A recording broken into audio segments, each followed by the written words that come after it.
So today what I want to do is talk about options for the ammo shortage. Today everybody's talking about the ban on Russian ammunition and arms coming in the U.S. So one way that you can address the ammunition shortage is by realizing the fact that a lot of your needs for firearms and ammunition are not combat related, or if they are, they can be met with simple modifications to existing firearms. So as a utility weapon on a homestead during an economic collapse during SHTF, a lot of the things you're going to be doing are predator control, protecting crops, hunting, in some cases self-defense, and a single-shot shotgun or preferably a double-barrel shotgun is a really good way to go. Now when you think about it, my preference is for a 18 or 20 inch double barrel shotgun, and it doesn't really matter if it's over, under, or side by side. That's your preference. Now for our applications in SHTF during an ammo shortage, having rifle sights on it would be preferable. Now this gun has a vent rib, and you can buy bolt-on attachable rifle sights to go on vent rib guns. So that's one way around the problem. The other thing is you can buy a gun that's already set up with rifle sights. Now when I was young, a lot of the guns I got had 2 3/4 inch chambers. Back in the day, most people that hunted, you had a lightweight 12 gauge gun that had a 2 3/4 chamber, and you used that for upland hunting, a lot of small game hunting, things like that, because the gun was light. And then you had a heavy 3-inch 12 gauge gun that you use for ducks, long range hunting, things like that. And it wasn't until really the 2000s, the late 1990s, that the 3-inch chamber really became universal. So if I was buying a gun today, I would get a double barrel that had a 3-inch chamber, or if you're really lucky and you find one with a 3.5. That way, that 12 gauge shotgun will be the basis for using chamber adapters and insert barrels to expand your capacity to use various types of ammunition. So like I said, if you can find a 3-inch gun, that's the best way to go. A 3.5 is even better.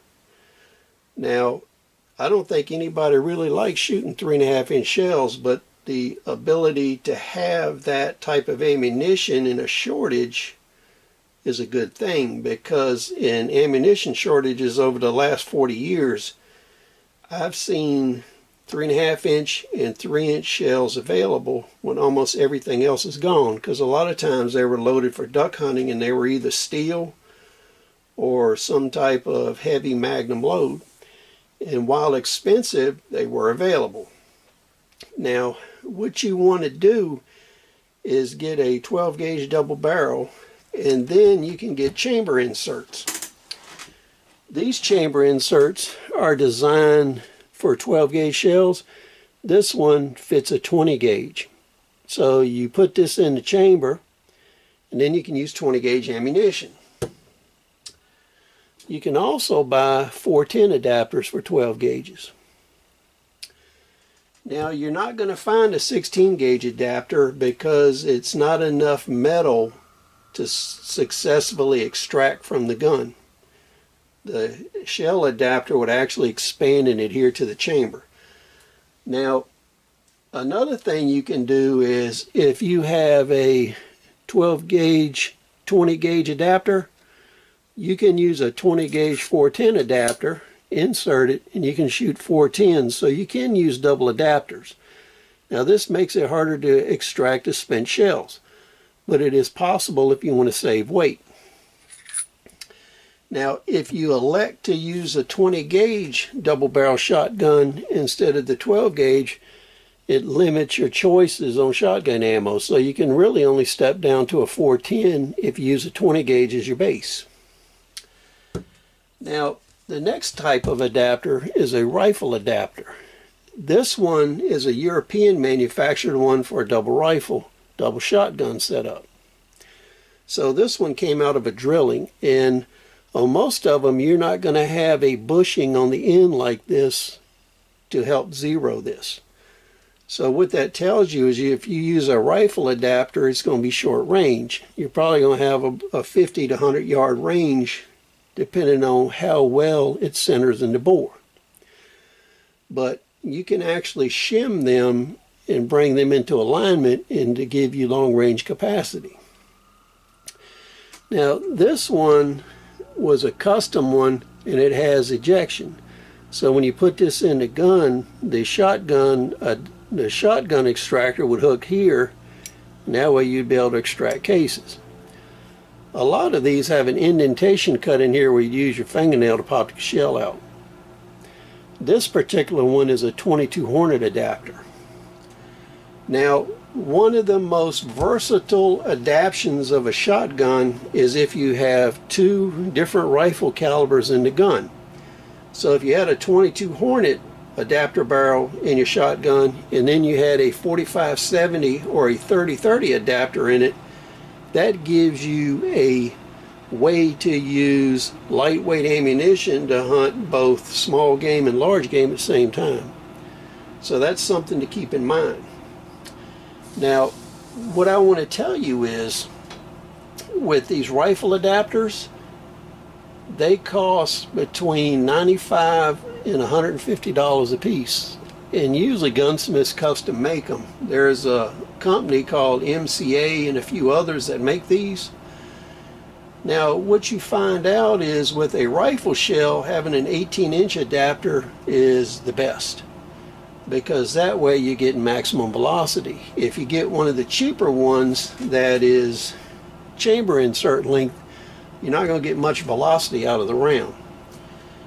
Now these adapters run to full range. You can get these insert barrels for 45-70, 30-30. You can also get them for a lot of handgun rounds. So with the handgun rounds, I'd probably go with the 8 or 10-inch adapters, because that's going to really give you your maximum velocity. Now you can get them in 357 mag, 38 special. You can get them in 30 Mauser, 30 Luger, 32 S&W, 32 mag. You can get 45 Colt and 45 ACP. So you see that even if some of your primary weapons are disabled, you can utilize these insert barrel and chamber adapters to shoot ammunition you have on hand for other weapons. So that expands your capacity. Now what I want to do is show you how to make sure an adapter fits your gun properly, because what you find is this rim thickness here is critical, because if this doesn't fit flush in your gun, it won't close. So let's take a look at that. So what I'm going to do is insert these 20 gauge adapters, and one of them is defective.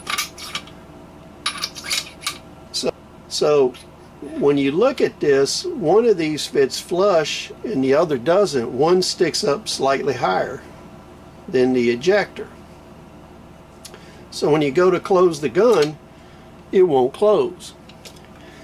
So always check these to make sure they actually fit your gun before you use them. Don't put these in a cache and then find out later it doesn't work. So you can see the same manufacturer, two 410 adapters work fine. So what I'll do is I will take the 12 gauge adapter that is cut properly, put it in. Then I'll show you inserting the 20 gauge 410 adapter within the 12 gauge. So you can see it inserts in there, and the gun closes up and operates. So you can use multiple adapters. So to sum up, the best way to approach the ammunition shortage we're having and give yourself the versatility to use whatever you can find in scrounge or to utilize ammunition you have for other weapons, what we want to do is get chamber adapters and insert barrels so we can utilize other gauges of shotgun shells and also rifle shells in our double barrel and single barrel shotguns. This gives us a tremendous amount of versatility for doing the normal maintenance, varmint control, predator control, and things like that.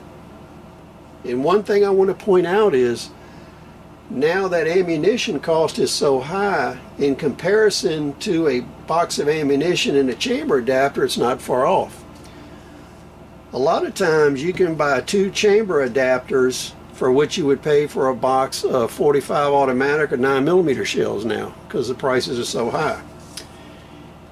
Insert barrels can save you a lot of money, because now that rifle ammunition is between $1 and $3 a round, you can get a 22 Hornet or a 30-30 adapter barrel for around $100 to $95. So when you look at it, it only is equivalent to a couple boxes of ammo. So now this is actually an economical way to increase the versatility of your ammunition supply. So please comment, rate, subscribe. We'll see you on the next video.